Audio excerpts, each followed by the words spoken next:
You're listening to Therapy for Your Money, a podcast about all things money and finance for therapy practice owners.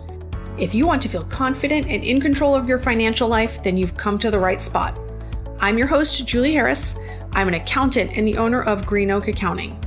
My firm specializes in working with private practices across the US, and my team and I have worked with hundreds of private practice owners. I'm on a mission to share all the best practices I've learned along the way because I want you to have a profitable private practice. Hi everyone, today we're talking all about money mindset with Katie Lemieux from Private Practice Startup. Katie, welcome to the podcast. Hey Julie, thanks so much for having me. Thanks for coming on. Can you tell us a little bit about yourself and about Private Practice Startup? Yes, so I am Katie Lemieux. I am a licensed marriage and family therapist, and I am the co-owner and co-visionary of the Private Practice Startup. I've been in private practice for over a decade and really struggled at first to build my six-figure private practice. But when I learned a ton about business, marketing, and of course, finances, I was able to reach the six-figure success. And Kate and I have both been very successful. And the Private Practice Startup is really committed to help therapists brand themselves and grow their dream practice. So we help therapists through coaching, our marketing e-course, paperwork, and we have a podcast that's now been running since 2016, all on helping therapists really build their dream practice. I love it. I really enjoy listening to the podcast. And you also have a very active Facebook group too, right? Yes, we do. Good. All right. So I'd love to hear about your journey and relationship to money and finances and how all that has changed over time. Oh, it's, and when you reach out, Julie, like I do love to talk about money because I believe that most people have like that one thing that they struggle with, whether that's their weight or relationships or whatever it is. For me, it's been money and my relationship to money. I always say I grew up in community mental health. So usually in community mental health, we get paid very little and work very hard. Yes. And I thought that was going to really be my life. I think at that point I was okay with it, but in order to move into private practice and do well in private practice, I've really had to examine my relationship with money. And one of the limiting beliefs that continuously has popped up and is one of, I'm going to put it in the past now because it's not really there anymore. I know that I'm at a new threshold now, but I have to work hard to make money, right? So Ooh. A lot of us have, yeah. That's a good one. Even reflecting lately, I haven't gotten a quote unquote like paycheck for my hourly rate or services for over a decade now. And probably in the last, even this year in 2020, I've really finally realized I don't count my time anymore by dollars, right? And you know what? I might not make money today or tomorrow, but it's always coming in. And that's, I think, a testament to the deep work that I've done around money and still will need to do as I continue to advance myself and evolve and move to a new threshold of the deserving and things like that. And in order really to be in business or private practice is you really have to look at your relationship with money. I've done money courses, I've done intensives. And one of the things that I realized for myself, I did this intensive called the Millionaire Mindset, and it was like a 3-day intensive over a weekend. And they talked about, categorizing yourself. Are you a money monk, which is kind of like I'm too spiritual for money? Are you a money saver? Are you a money spender, or are you a money avoider? Now, I've been a money saver my whole life, and so much that it's actually come from a fear-based scarcity mindset. Like, I'm not going to have enough. I used to even hoard vacation time. I would have at least 2 weeks, God forbid, if something happened, I wanted to make sure I was okay. And what I realized through going through my process, changing my mindset, then changing some strategy through Profit First, and also the JAR system that I learned through Millionaire Mindset is that there is bonus in Profit First, but also the JAR system has a play pot. And the play is for money savers. The intention is that you have to spend that money at least every quarter. You have to blow it on yourself and enjoy.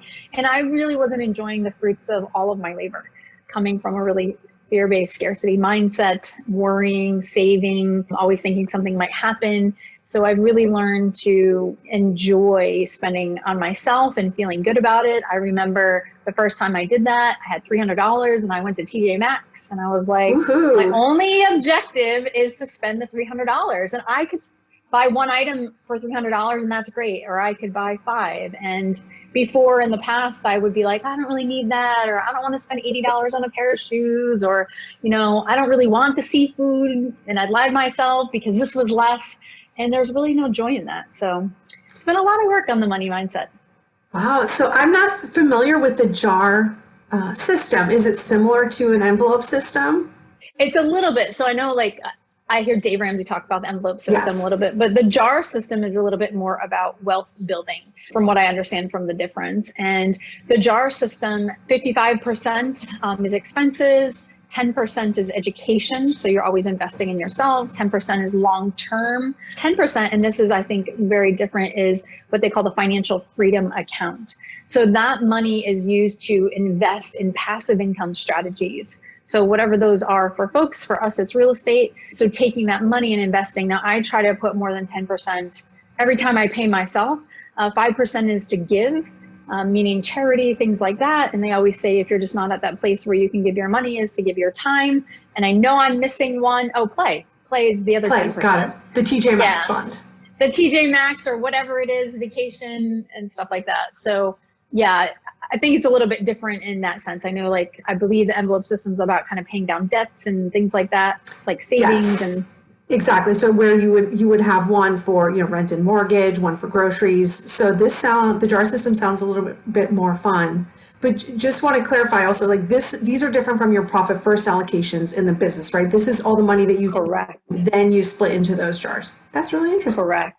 It's funny. I was just showing my spouse all of this last night at 10:30 at night, going down through the systems and how you pay yourself and how you then disseminate all of that.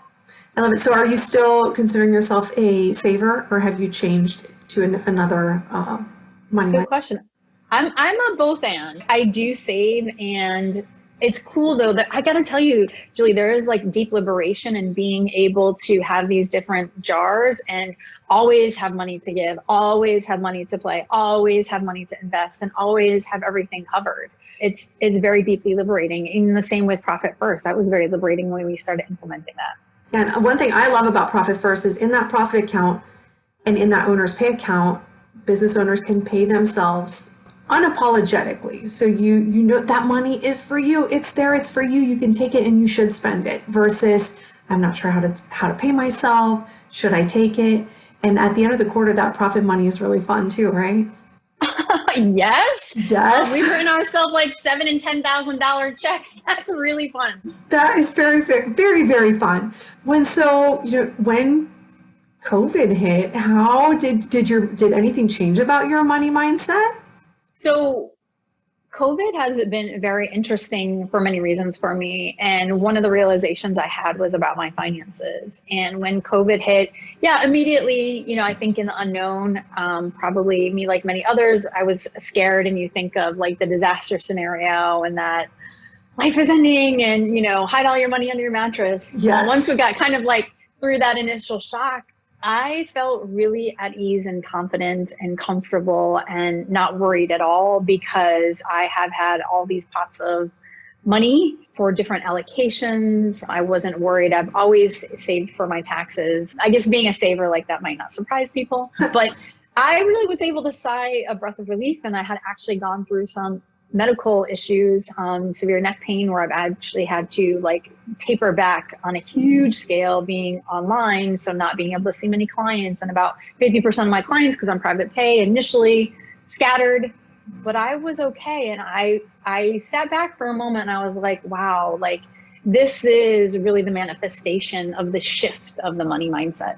Yeah. So, the first few weeks are really scary, right? But it's such an interesting perspective, because I went through the same with a lot of our clients. Our clients who do Profit First had a very, very different perspective on things, and a lot more calm. We're a lot more calm than our clients who had just a few days worth of cash left in the bank accounts, right? Where there really was an urgent problem. So it's interesting to hear that was your perspective. Yeah, I think if you asked me a few years ago if we had gone through this, I would not feel the same. Yeah, and so you have made some big life changes recently too, right? Yes, I have. Yes. Yeah. Well, so, through Private Practice Startup, you and Katie help So many therapists jump into private practice, market their own practices. And I've heard you many times on the podcast say that you want therapists to live their dream lifestyle. So how did you figure out what that was for you? And how would you encourage therapists to figure out what that might be for them? You know, it's interesting. I think sometimes, obviously, we learn a lot by experience, but also by contrast. So when Kate and I first started in private practice, is that our business ran us. We didn't run our business. And we were working weekends and, late in the evening, and it was exhausting and overwhelming. And of course, that you have to work hard to make money mentality probably also prompted that. How we encourage therapists to really live their dream life. There's several aspects. And one, when we invite therapists through the marketing e-course or our coaching program, the very first module is talking about your dream life, meaning you are not to create your work schedule until you create your days off, until you create the life that you want to live, until you decide, is it important on Monday through Thursday that I pick up my kids from school and spend time with them? Is it important for me to have the weekends off? Is it important for me to have 7 weeks vacation? Whatever that is for you, is that you block that time out for you first in your self-care practices, and then you begin to create a business around that. Of course, the financial aspect and understanding finances and implementing systems like Profit First, working with you guys is essential to really build that dream life as well. Yeah, so there's definitely a financial component, but the dream life is rarely about money. It's more about all the other things, right? Mm-hmm. Well, so what financial advice do you have for therapists that are just starting out? Ooh, I get to talk about financial advice. I feel like I'm not the expert here. You are. You should talk about that.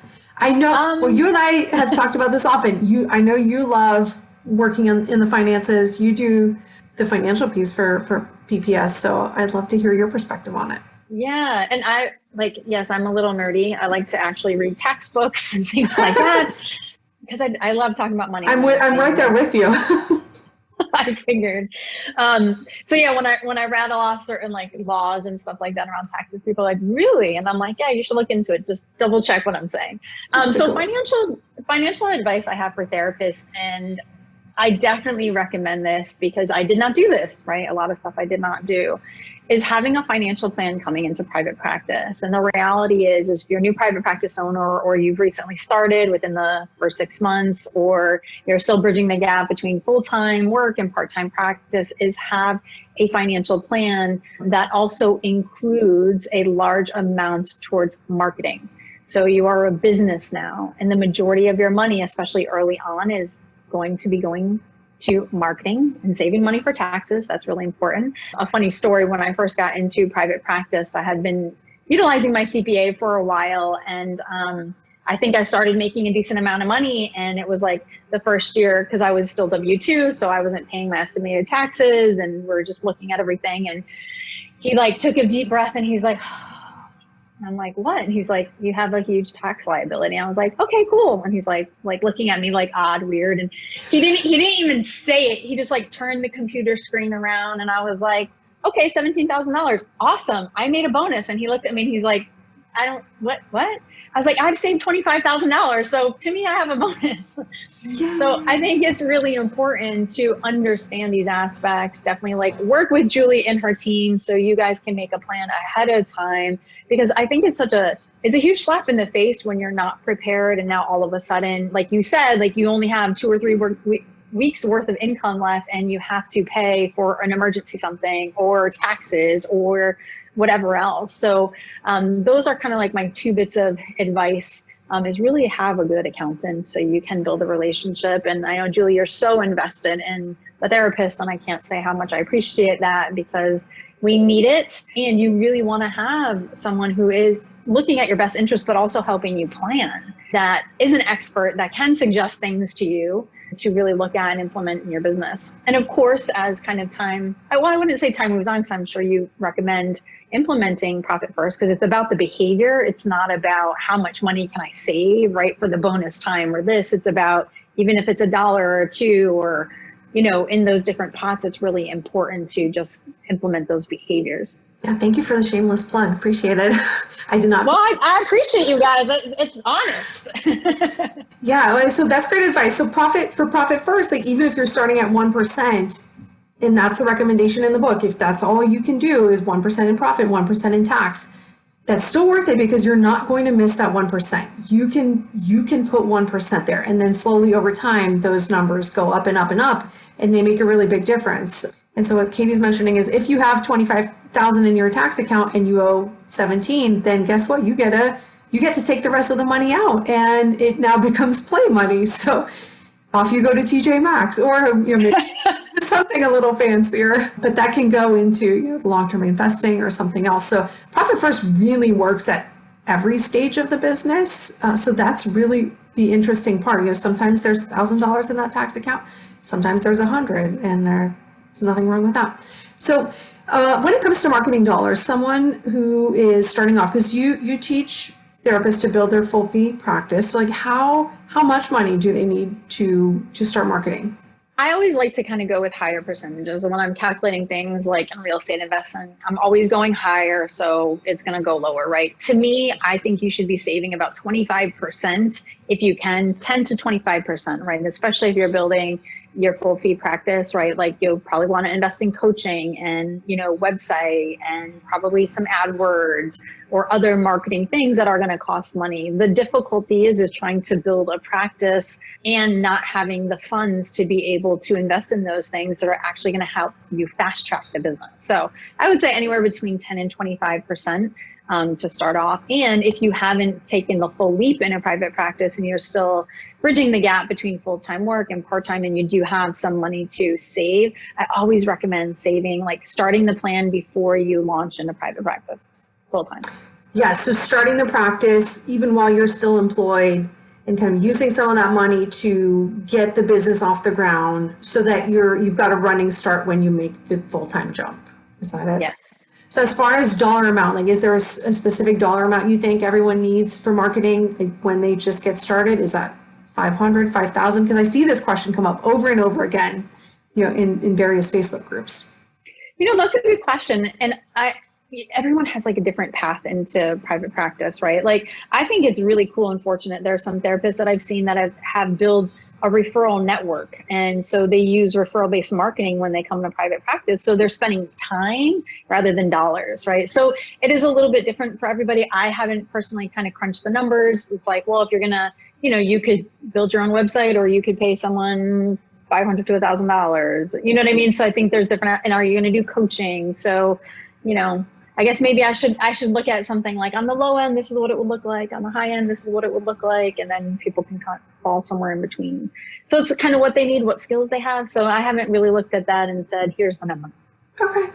Well, and from my experience, at least, if someone is starting an insurance practice, that marketing amount is usually going to be a much, much, much lower, because just automatically, as soon as you're credentialed or paneled, those referrals are going to slowly start coming in. It might take a little bit of time to build up, but so that would be a little bit different. But not everyone wants an insurance practice, right? So there's right. Advantages and disadvantages to both. Some listeners might be realizing right now that their internal self-talk is not necessarily a positive one around money. So how do you think they could turn that around? So one of the books that I read twice, and it has a lot of activities, and it's actually written by a psychologist. It's called The Energy of Money.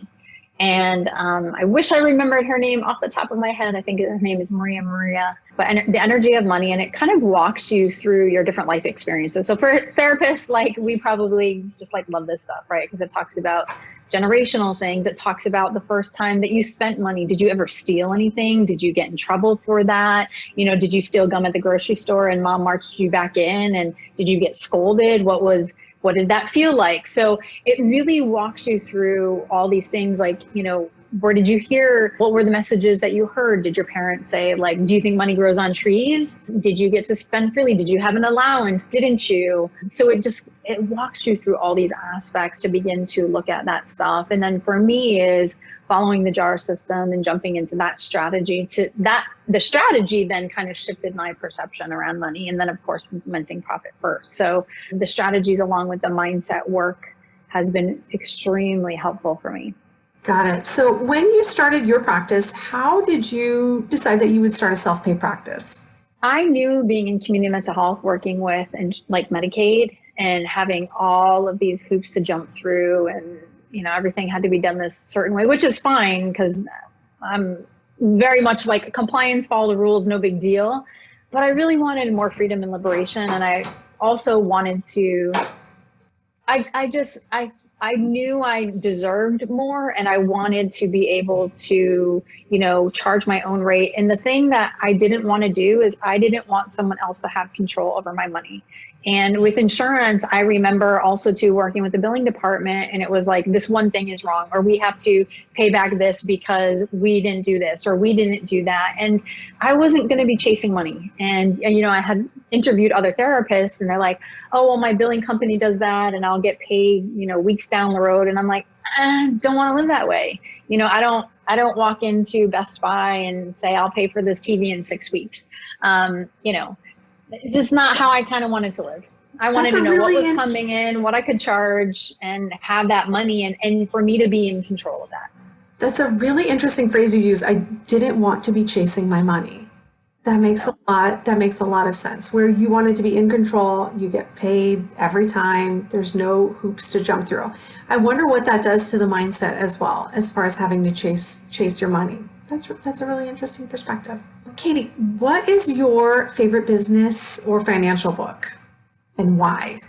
I have read a lot, and I love a lot. I am like enamored and in love, I think, not as the person, but his work, and it's so interesting to me.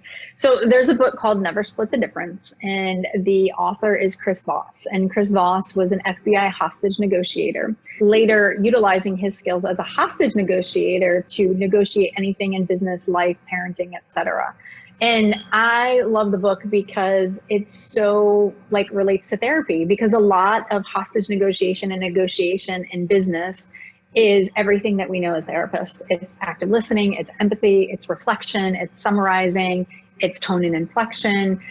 So it just makes a lot of sense to me, and it's cool to be able to utilize these skills in a different way. So that's one of my favorite business type negotiation books. I'm constantly listening to his podcast over and over, even recently, to become better at that and become a better spouse too. Also, so I can get what I want, wink, wink. But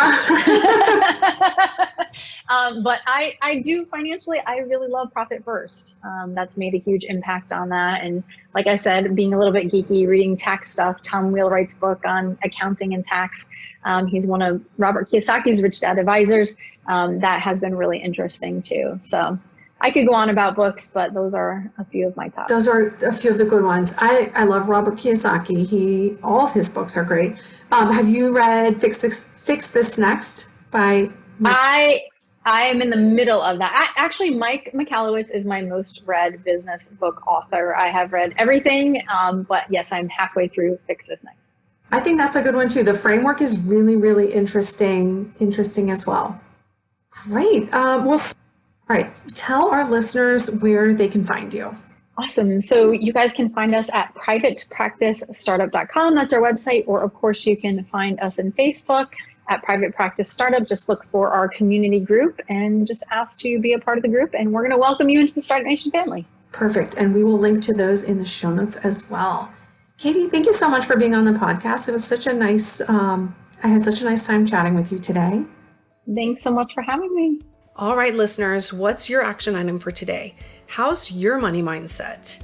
If you want to check out any of the books that Katie mentioned, head over to therapyforyourmoney.com. We will link to Private Practice Startup and all the resources that Katie shared today. Talk to you soon.